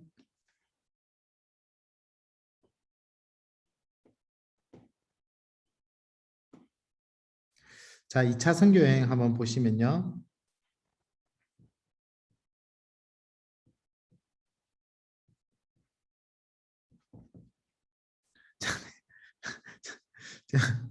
한쪽으로. 네. 자, 여기 보시면은 2차 선교 여행입니다. 안디옥에서 이제 출발하죠. 안디옥에서 길리기아를 거쳐서 갔다. 길리기아는 바울의 이 살았던 다소가 여러분 이 길리기아의 수도거든요. 수도. 예, 이 길리기아를 지나서 더베와 루스드라 이 갈라디아 지역이죠. 갈라디아 이쪽 지역으로 가게 되었다. 자, 여기에 디모데가 있습니다. 디모데가 그쵸? 디모데를 데리고 갑니다. 디모데를 데리고 갑니다.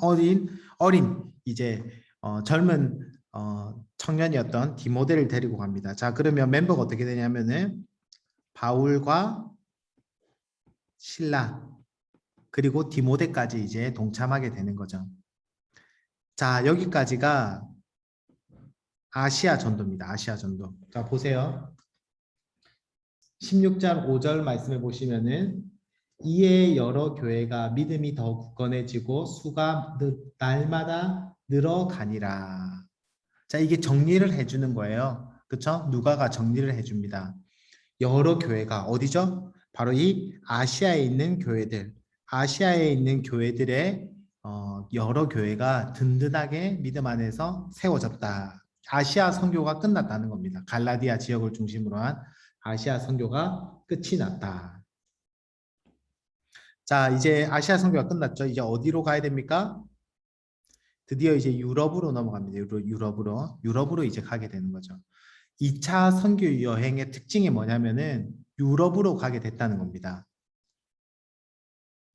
자, 여기 보시면 이제 아시아 선교까지 끝났죠. 그 다음에 어떻게 하냐면은 6절에 성령이 아시아에서 말씀을 전하지 못하게 하시거늘 그들이 부르기아와 갈라디아 땅으로 다녀가서 자, 자, 부르기아와 이쪽 지역으로 가게 됐다는 거죠. 여기서 아시아는 이 소아시아, 여기서는 소아시아를 이야기하는데 이 에베소를 중심으로 한 소아시아로 가지 못하게 하고 성령께서 이 부르기아를 지나서 이제 가게 합니다. 자, 밑으로 못 내려가니까 어디로 가려고 하죠? 이 비두니아와 본디오 할 때, 본디오 빌라도 할 때, 여기가 이제 본도거든요. 빌라도의 고향인데. 자, 위쪽으로 가려고 하는데, 7절에 보시면 성령이 허락하지 않습니다. 자, 밑으로도 못 가고, 위로도 못 가니까 어떻게 갈 수밖에 없죠? 직진할 수밖에 없는 거죠. 우회전도 안 된다, 좌회전도 안 된다. 직진만 해라는 거죠. 자, 직진을 해서 드로아로 가게 됩니다. 드로아가 여기 있거든요. 이게 터키의 끝쪽인데 여러분, 드로아까지 이제 가게 됩니다. 자, 이 드로아가 여러분, 우리가 흔히 많이 들어본 도시인데 트로이 목마 들어보셨죠? 트로이 목마가 있는 거기가 이제 드로아입니다. 트로이. 물론 이제 이 당시에 트로이는 그 멸망당해서 그 새롭게 세워진 트로이긴 하지만 이 트로이 여기가 이제 여기까지 이제 바울이 오게 된 거죠. 자, 아시아 갈라디아 지역을 선교하고 난 다음에 성령이 보내서 드로이까지 왔습니다. 자, 9절에 보시면 여러분 9절에 이 트로이가 끝이잖아요. 아시아의 끝인데 밤에 환상이 바울에게 보이니 마게도냐 사람 하나가 서서 그에게 청하여 이르되 마게도냐로 건너와서 우리를 도우라. 마게도냐가 어디냐면 여러분 바로 이쪽입니다. 유럽 마게도냐. 여기로 오라는 거예요. 마게도냐. 네. 배를 타고 건너오라는 거예요. 바울은 어떻게 하려고 했냐면은 여기 아시아까지 여기 갈라디아까지 선교가 마쳤기 때문에 가까운 곳에 선교하려고 했어요. 그래서 여기까지 마치고 소아시아가 있는 에베소로 가거나 아니면 북쪽으로 가려고 했습니다. 근데 성령께서 둘 다 막으시고 직진하게 하시죠. 여기서 뭘 보여주시냐면은 마게도냐로 넘어오라. 마게도냐. 그래서 여러분 2차 선교 여행에서 기억할 것은 유럽으로 갔다는 겁니다. 유럽 선교를 하게 되었다라는 게 2차 선교 여행의 특징입니다. 자, 10절에 중요한 표현이 또 하나 더 나옵니다. 10절에 바울이 그 환상을 보았을 때에 누가 마게도냐로 떠나기를 힘씁니까? 우리가 여기 중요한데 여러분 우리가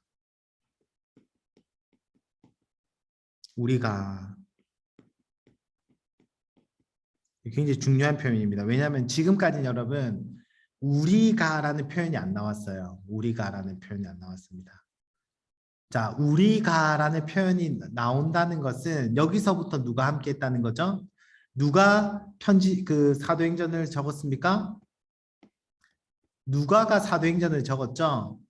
그럼 누가가 언제부터 바울과 함께 사역을 시작했느냐?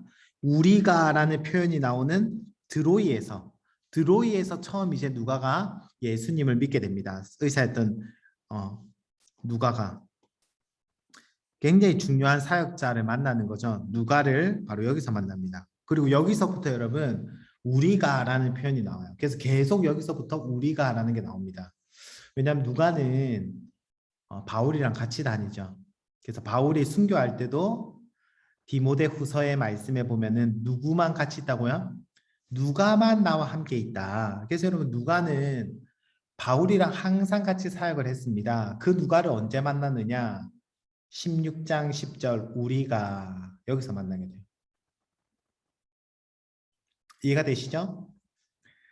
자, 바울의 2차 선교 여행 멤버가 확정이 되죠. 바울과 처음 같이 떠났던 사람은 실라. 이 갈라디아 지역에서 디모데를 합류하죠. 디모데. 그리고 드로아 지역에서 누가가 이렇게 합류합니다. 그래서 2차 선교 여행은 4명이 이제 함께 떠나게 되는 거죠. 4명이. 그래서 여기서부터는 누가가 함께 사역을 하게 되었다라는 것을 알 수가 있습니다. 자, 여기서 누가를 만나서 이제 배를 타고 이제 마게도냐 지역으로 이제 들어가게 되는 거죠. 자, 몇 명이 같이 있죠? 4명이 함께 사역을 하고 있다라는 것을 머릿속에 기억하시면 되겠습니다. 자, 11절 배로 떠나 사모드라게로 직행하여. 자, 여기 보시면은 배를 타고 사모드라게로 직행을 하여. 사모드라게는 여러분 여기 섬 보이시죠? 네. 섬으로 이렇게 직행을 해서 어디에 이르렀다? 네아폴리에 이르렀다. 거기서 첫 성이었던 빌립보에 이르렀다. 빌립보에 이르렀다라고 기록을 하고 있습니다. 자, 이거 저번에 했던 건데, 자, 빌립보에 이제 처음으로 이르게 되는 거죠. 빌립보에 이르렀는데 특징이 뭐냐면은 마게도냐 지방의 첫 성이요 로마의 식민지였다라고 기록을 하고 있습니다. 자, 이 빌립보는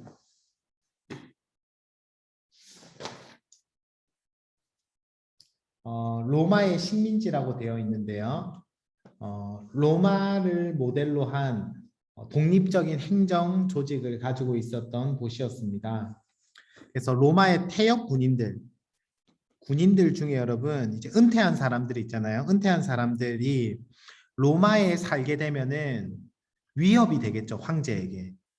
왜냐하면 군인들은 이 전쟁을 뭐 10년, 20년 이렇게 오래 한 사람들이기 때문에 굉장히 어떻게 보면은 황제를 위해서 싸울 때는 너무나 로마의 편이 되어 주지만 만약에 불만을 가지거나 이 세력들이 만약에 불만을 가지게 되면 어떻게 됩니까?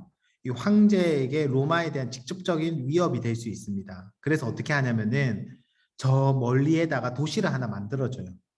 그래서 너희들끼리 거기 가서 잘 생활할 수 있도록 기반을 잘 갖춰준 도시를 만들어서 거기다가 뭐 아파트도 새로 아파트 지어서 살게 해주고 마트도 있고 거기서 잘 살아라 그렇게 해주는 도시가 있습니다. 퇴역 군인들을 위한 도시. 그 도시가 바로 빌립보입니다. 빌립보. 그러니까 로마 퇴역 군인들이 군인들의 정착지였고 그러니까 뭐가 중요하면 여러분 로마 시민권이 중요하겠죠. 왜냐하면 이들은 로마를 위해서 싸움을 했고 그래서 로마를 위해서 싸움을 한 결과 시민권도 얻게 된 자들이 많이 있었겠죠. 원래는 노예였지만은 로마를 위해서 싸워서 시민권을 얻게 된 사람도 많았을 것입니다. 그래서 여러분 빌립보에서 어떤 일이 있죠? 간수가 바울을 막 그 채찍으로 때리죠. 그리고 그 다음날 바울이 뭐라고 이야기합니까? 나 사실 로마 시민권자인데 이렇게 때려도 돼? 이 난리가 나죠. 왜냐하면 로마 시민권자는 재판 없이 때리면 안 되거든요. 근데 로마 시민권자를 때린 것 때문에 여러분 난리가 납니다. 성경을 읽어보면은. 자, 그리고 빌립보서 말씀에도 보면은 이런 말씀이 있어요. 빌립보서 3장 20절에 우리는 어디에 시민권을 가지고 있다? 저 하늘의 시민권을 가진 자다. 왜냐하면 여러분 빌립보 지역에서는 무슨 시민권이 중요하죠? 로마 시민권인지 아닌지가 중요하단 말이에요. 그렇죠? 하지만 바울은 뭐라고 기록하고 있냐면 우리는 이 땅의 시민권이 아니라 우리의 시민권은 하늘에 있다. 이런 것도 여러분 빌립보 그 성도들이 읽을 때 굉장히 중요한 포인트죠. 아, 우리는 로마 시민권이 중요한지 알고 살았는데 우리의 시민권은 하늘에 있다. 이런 기록이 나오는 게 당시 이런 배경에서 볼 수가 있습니다. 자, 그리고 또 독특한 게 뭐냐면은 이 빌립보는 로마 시민권 군인들로 이루어진 도시이기 때문에 유대인들이 거의 살지 않았어요. 유대인들이 거의 살지 않은 도시였습니다. 왜냐하면은 유대인들은 디아스포라 흩어진 유대인들이 많았거든요. 그래서 10명만 되면은 여러분 어떻게 하냐면은 회당을 짓습니다. 회당. 10명만 사람 그 유대인 남자가 있으면은 회당을 지을 수 있거든요. 근데 빌립보에는 회당이 없었어요. 그래서 그 바울이 이제 회당에 가서 복음을 전하지 않고 이제 기도처를 찾아가게 되는데 이 말은 빌립보에는 유대인들이 거의 살지 않았다라는 증거입니다. 대부분 도시들은 바울이 가게 되는 큰 도시들은 유대인들이 10명 이상 최소한 살고 있었거든요. 그래서 회당이 반드시 있었어요. 근데 빌립보에서는 회당이 없었다. 유대인들이 거의 살지 않았다라는 것을 알 수가 있습니다. 자, 이런 이제 그 사전 지식을 가지고 우리 한번 빌립보 선교를 한번 살펴보도록 하겠습니다. 사도행전 16장 12절 보시면은 빌립보에 이르니 이는 마게도냐 지방의 첫 성이요 또 로마의 식민지라. 이 성에서 수일을 유하다가 13절에 한번 보세요, 여러분. 안식일에 우리가 기도할 곳이 있을까 하여 찾아갑니다. 기도처를 찾아가요. 이게 굉장히 독특한 장면입니다.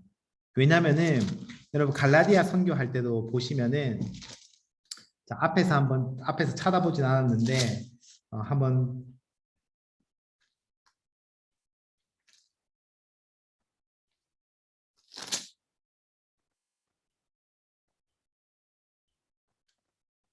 그 앞에도 그렇고요. 뒤에도 그렇고 바울이 항상 선교를 어떻게 했냐면요. 회당에 들어가서 복음을 전했습니다. 그런데 여기서는 회당이 없었기 때문에 회당에 못 간 거예요. 안식일에도.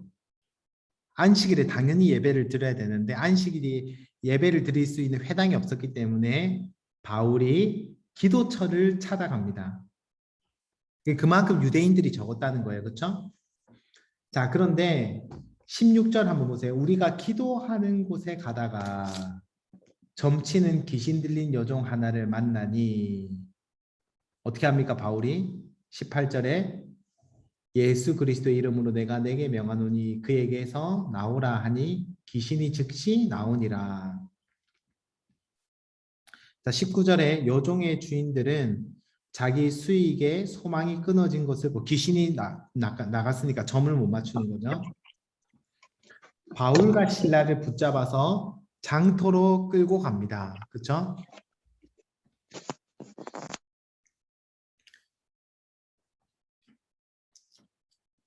자, 20절에 한번 보세요. 유대인 앞에 데리고 가서 말하되 이 사람들이 유대인인데 우리 성을 심히 요란하게 하니 제목이 뭐죠? 로마 사람인 우리가 받지도 못하고 행하지도 못할 풍속을 전한다. 여러분 빌립보가 다른 도시랑 다른 점이 뭐였냐면 여러분 다른 데는 여러분 뭐 때문에 핍박을 받았냐면은 유대인에게 고발받았습니다. 예전에는 회당에 들어가서 복음을 전했기 때문에 유대인들이 예수를 그리스도라고 전하는 이 바울 일행을 고발을 한 거죠. 유대인들이 고발을 했습니다. 근데 빌립보의 특징은 뭐냐면 유대인들이 살고 있지 않았거든요.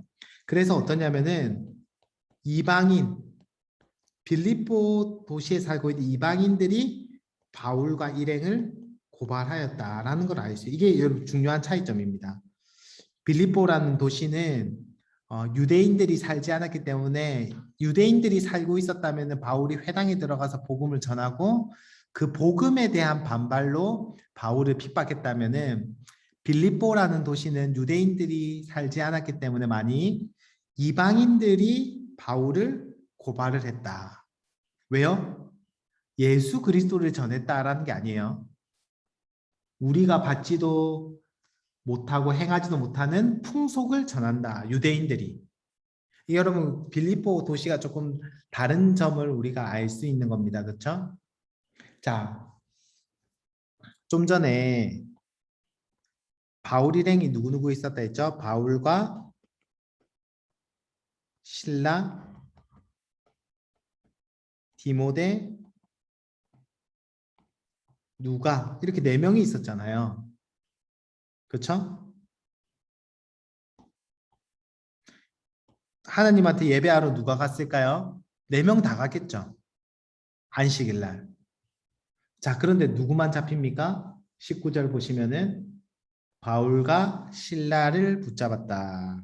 바울과 실라를 붙잡았다. 왜 그럴까요? 여러분, 왜 두 사람만 붙잡혔습니까? 네 명 같이 있었는데. 왜냐면 잘 보세요, 여러분. 바울과 실라는 딱 봐도 누구처럼 생겼죠? 딱 봐도 유대인이에요. 정통 유대인입니다. 아까 신라가 어디에서 왔다 했죠? 신라가 예루살렘에서 예루살렘 공의회의 결정을 가지고 신라가 왔다 했잖아요. 그게 정통 유대인이에요. 근데 디모데랑 누가는 어떻습니까? 디모데는 아버지가 헬라인이죠. 누가는 완전 헬라인입니다. 딱 봐도 헬라인이에요. 외국인입니다. 자, 그러니까 누구만 잡힌 거예요? 유대인이 우리가 알지도 못하는 풍속을 전했기 때문에 누구를 잡아야 돼요? 디모데나 누가는 헬라인이니까 놔두고 자기랑 똑같은 헬라인 외국인이니까 놔두고 유대인들만 붙잡은 겁니다. 바울과 실라. 그게 두 명이 붙잡힌 거예요. 원래 네 명인데 유대인들을 고발했기 때문에 이 두 명을 붙잡아 간 거죠.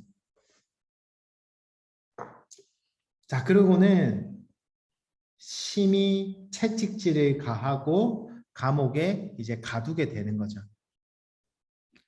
정신을 차려보니까 감옥입니다. 거기서 이제 찬양을 하면서 하나님을 예배하고 감사하게 되죠.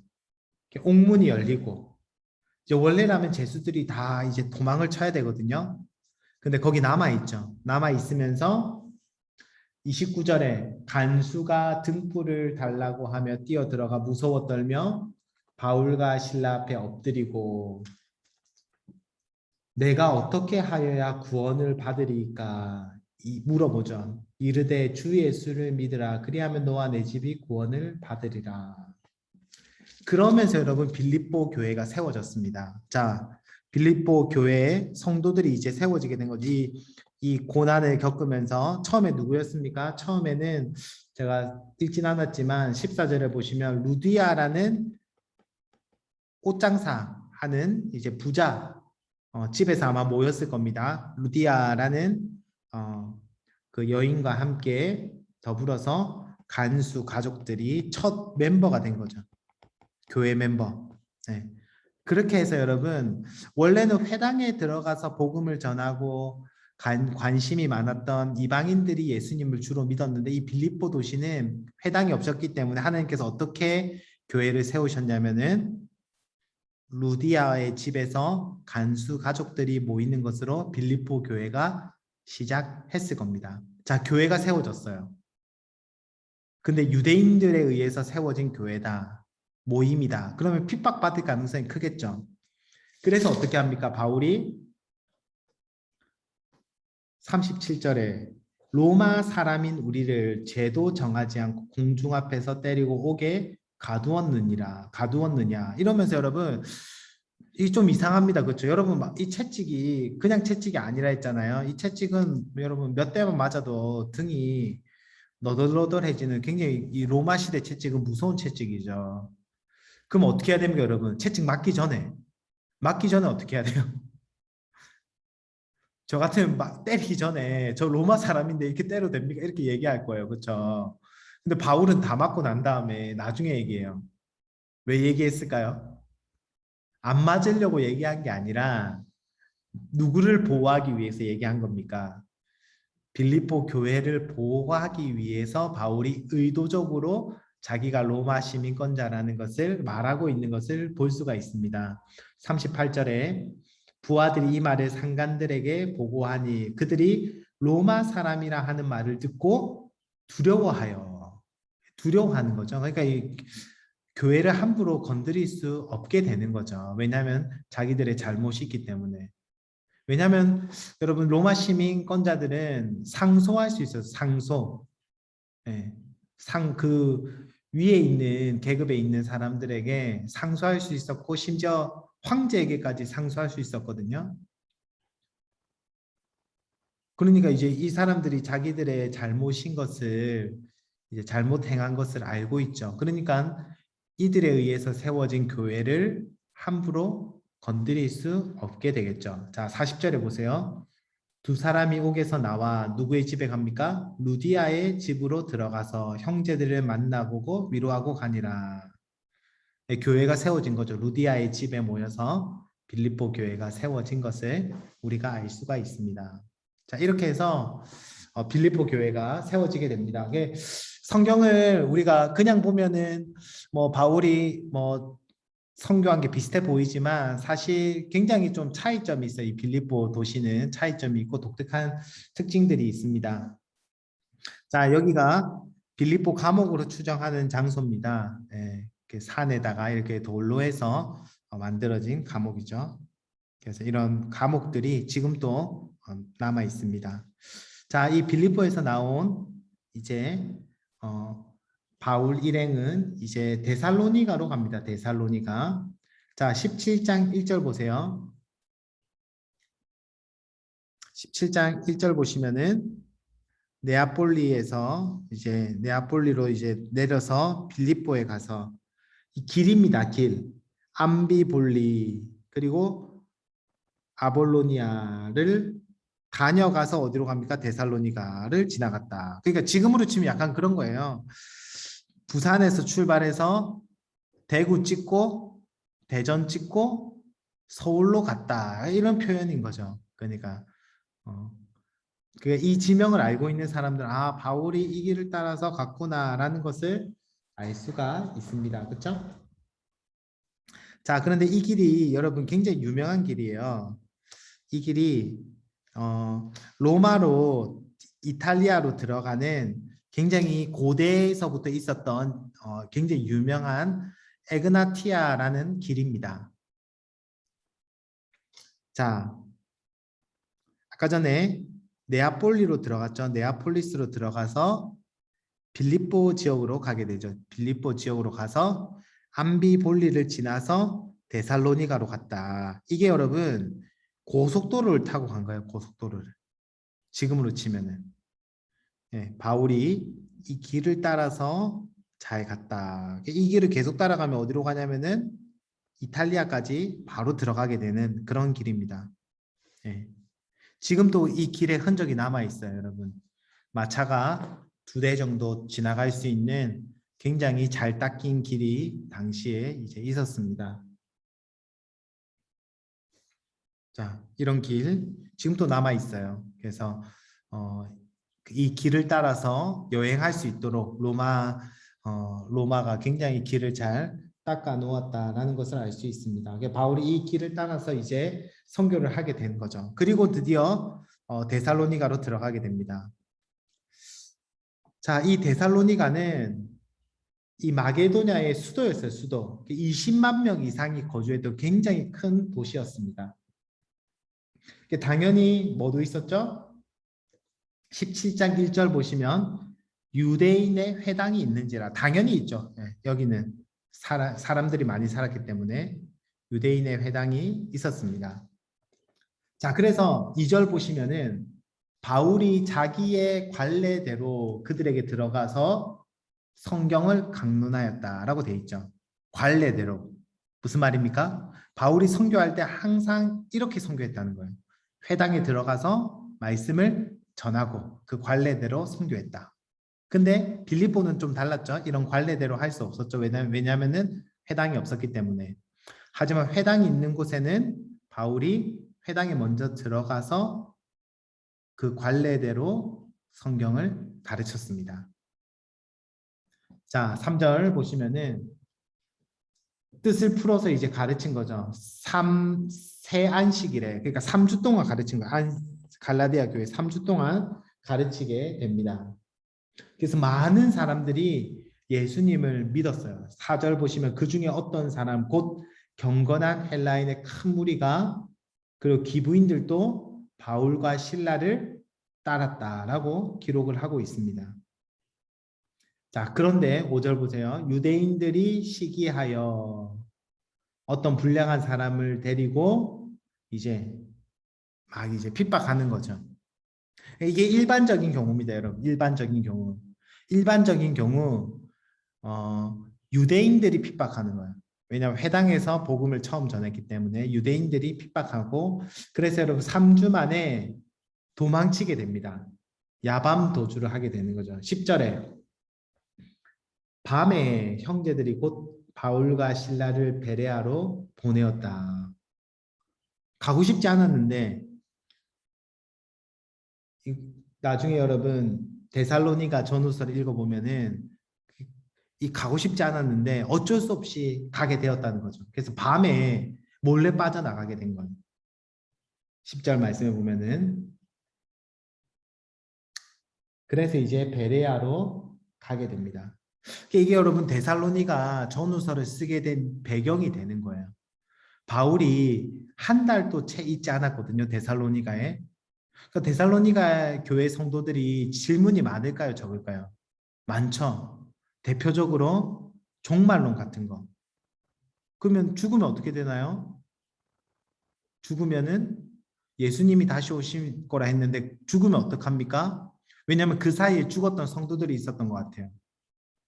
그래서 바울이 예수님이 오실 때에 무슨 일이 일어나는지 그 데살로니가 전후서에 자세히 아주 기록하게 됩니다. 그래서 데살로니가 전후서를 읽다 보면은 왜 자기가 빨리 떠날 수밖에 없었는지, 자기가 지금 가고 싶지만은 갈 수 없는 상황이나 그런 것들을 자세하게 설명하면서 굉장히 칭찬도 많이 하고 있어요. 데살로니가 교회는.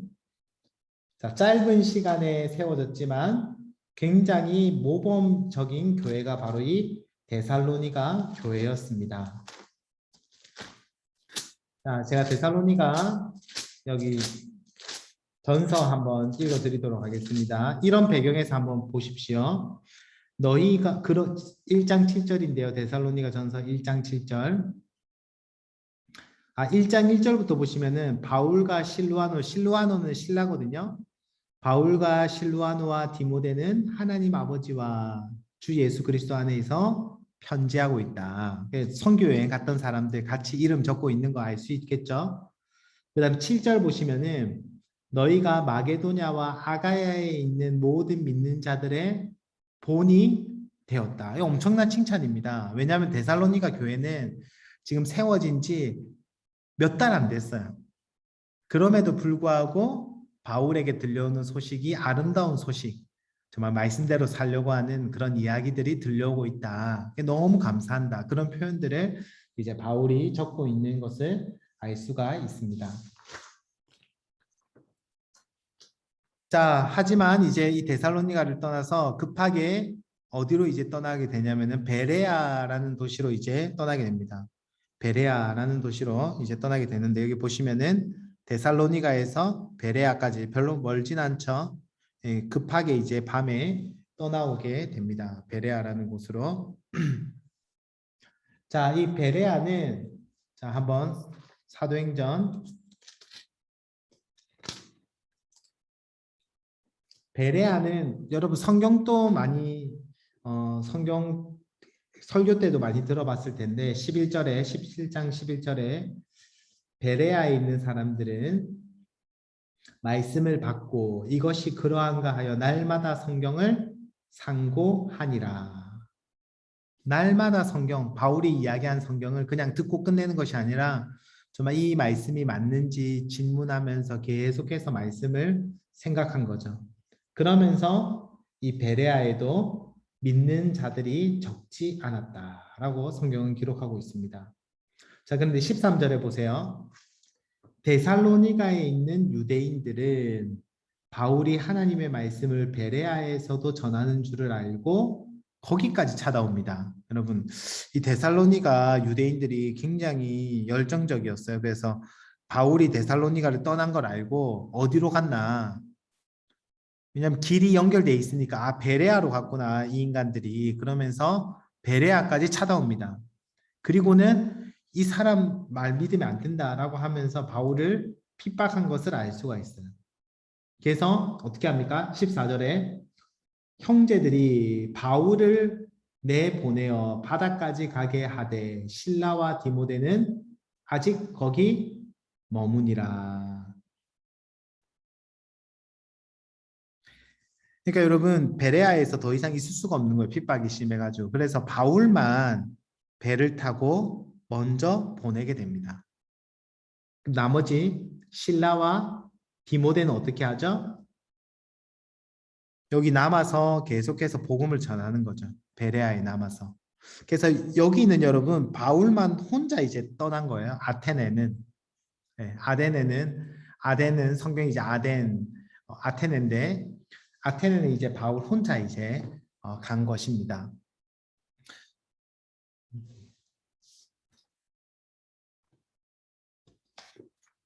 자,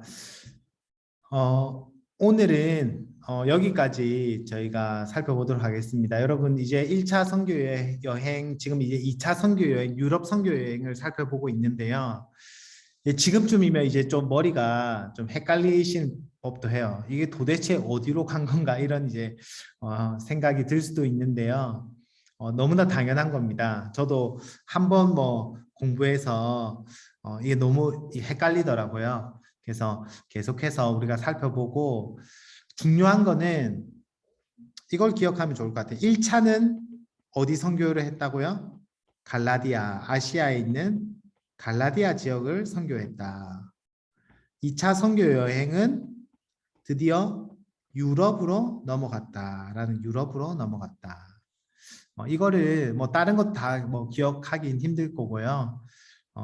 이런 이제 특징이 있다. 가장 큰 특징은 1차는 갈라디아 지역을 선교했다. 2차는 유럽으로 넘어갔구나라는 것을 머릿속에 기억해 두시면은 크게 어렵지는 않을 거라 생각합니다. 다음 주에는 이 바울이 혼자 떠난 이 아테네 선교와 고린도 선교 이 지역을 중심으로 좀 살펴보도록 하겠습니다. 네, 혹시 뭐 질문 있으십니까?